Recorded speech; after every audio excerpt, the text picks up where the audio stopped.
რეადმისიის ფარგლებში გერმანიიდან საქართველოს 100-მდე მოქალაქის დეპორტაცია მოხდა. ისინი საქართველოში სპეციალური რეისით უკვე ჩამოვიდნენ. Palitra News Frontex-ის მონიტორინგის სამსახურის დამკვირვებელმა ირმა ცირამუამ განუცხადა, რომ გამოძევებულთა შორის ძირითადად არიან ოჯახები. ევროპის ქვეყნებიდან საქართველოს მოქალაქეების დეპორტაცია პერიოდულად ხორციელდება. ძირითადად არიან ოჯახები. თავშესაფრის მოთხოვნის მიზეზად სახელდება ქვეყანაში არსებული საქართველოში არსებული ეკონომიკური სიუხვჭრე და ძალიან ბევრი არიან სამედიცინო თვალსაზრისით ჩამოსულები სამკურნალოდ.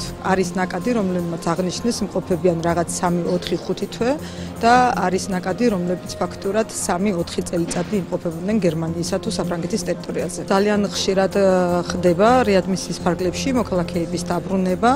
შესაძლებელია თქვათ წელიწადში 10-ჯერ, 11-ჯერ, 12-ჯერ დამოკიდებული არის ქვეყანაზე და დამოკიდებულია ფაქტურად თავშესაფრის მოთხოვნაზე.